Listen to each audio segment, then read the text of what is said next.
a hora do Direito do Consumidor, do quadro que fala com você, telespectador e consumidor do nosso litoral do estado.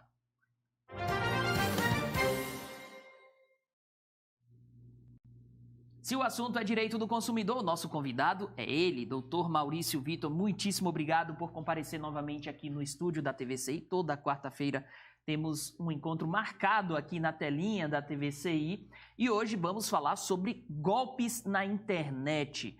Doutor, infelizmente tem crescido muito o número de vítimas de golpes na internet, seja porque a pessoa clona o cartão de crédito da outra ou então porque ela acaba passando todos os dados através de golpes nas redes sociais. Como agir nesse caso? Bom dia, seja bem-vindo. Bom dia, Pierre.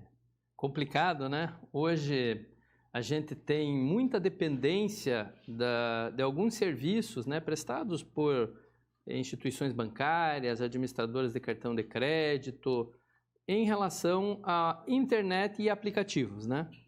Só que, do mesmo modo que a gente se torna dependente disso, os espertos, os malandros, eles se aperfeiçoam e passam a aplicar golpes também nessa área, né? Então, a primeira coisa que a gente tem que ter enquanto consumidor é muito cuidado. Desconfiar, se certificar. Tem situações assim muito claras hoje em dia, o sujeito manda aquelas mensagens phishing, spams, por SMS, por WhatsApp, para o consumidor clicar e passar a ter, então o malandro a ter acesso ao celular, aos dados e às vezes até manipular o aplicativo que o consumidor está utilizando. Primeiro passo, então, cuidado, desconfie, ofertas muito tentadoras geralmente são chamariz, aqueles phishings, spams, não clique, bloqueamos seu cartão de crédito, clique aqui para desbloqueá-lo. Esse tipo de coisa é preciso ter cuidado. Bom, posto o cuidado, uma vez o consumidor tendo incorrido em um problema dessa natureza, e não são poucos casos, tanto que o judiciário está já com uma certa quantidade de ações indenizatórias por conta disso. Por quê? E aí vem as providências do consumidor, Pierre. Porque o administrador de cartão de crédito, a instituição bancária, elas respondem pelo dano causado ao consumidor em relação a esses fatos, independentemente de culpa. Qual é a exclusão? Se ficar provado que foi o consumidor o culpado pelo fato, por isso que eu digo, tome o cuidado de não cair naquelas armadilhas, né? Porque aí o banco, ou a administradora, ou a instituição que esteja correlacionada pode conseguir se livrar da culpa por conta de você ter provocado o problema. Então, se você não provocou, se não foi um terceiro com uma malícia que independe da questão da prestação do serviço do banco, ele também não irá pagar, mas fora isso, a instituição tem o dever de indenizar o cliente. Se ela atender e resolver o problema ocorrido de forma satisfatória, a indenização vai ser o suficiente, o que foi tirado do cliente ou foi gasto no cartão do cliente vai ser reposto. Se isso não for satisfatório, aí a gente entra em outra seara.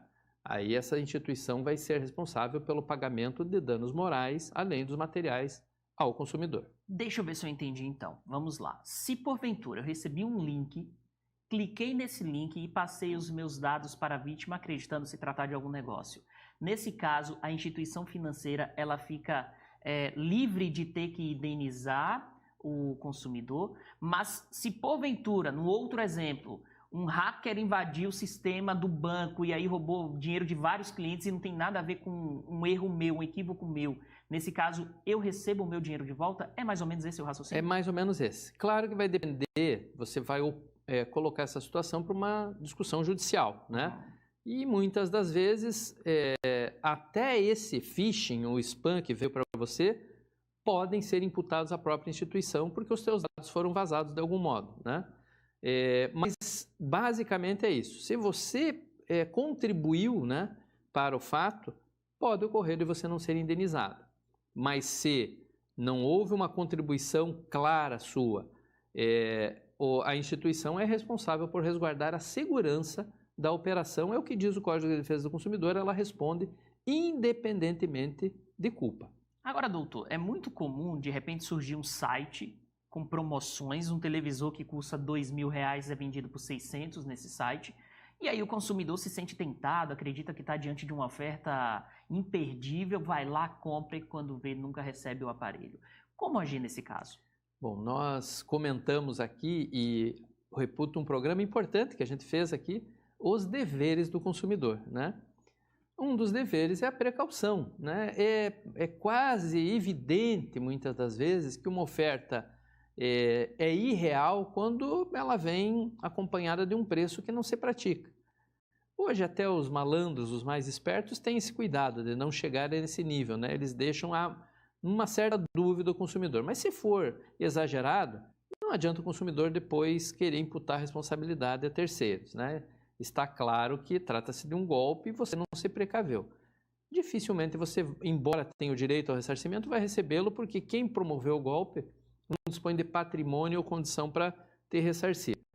Mas, de todo modo, em condições normais, é previsão do Código de Defesa do Consumidor aquele que ofereceu o serviço ou a plataforma que permitiu aquele serviço ou produto ser oferecido responde solidariamente. Então, nós temos aí uma cadeia de pessoas que pode vir a ser acionada pelo consumidor para responder por um dano que sofreu na internet. Hoje tem uma outra situação muito comum, Pierre, e eu acho que vale a gente tocar no assunto, que é a questão de esses aplicativos de mensagens, Telegram, WhatsApp, sendo o WhatsApp, evidentemente, o de maior uso. Uhum.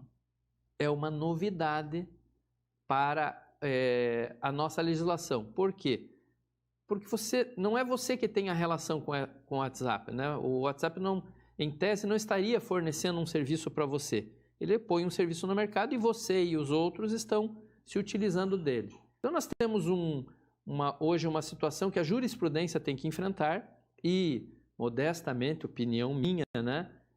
Acho que está na hora, sim, de colocar as mídias sociais, Facebook, WhatsApp, enfim, todas elas, com alguma responsabilidade perante os consumidores. Porque senão vai se tornar cada vez mais fácil a aplicação desses golpes por via dessas plataformas. Se não houver uma penalização, elas também não tomam os cuidados devidos com o filtro necessário para evitar expor o usuário, o consumidor, a riscos que vão lhe impor depois algum tipo de golpe. Até porque essas empresas lucram bastante com a utilização desses aplicativos, Exatamente, dessas redes sociais, né? Houve um tempo que não, né, Pierre? Elas se colocaram no mercado, foram ganhando os consumidores, mas após ter as plataformas devidamente povoadas, né, elas passam a vender publicidade e ganham muito dinheiro. Então, nós vamos ter que ter, sim, um freio ou legislativo ou interpretação jurisprudencial para que isso também seja regulado. Então, o consumidor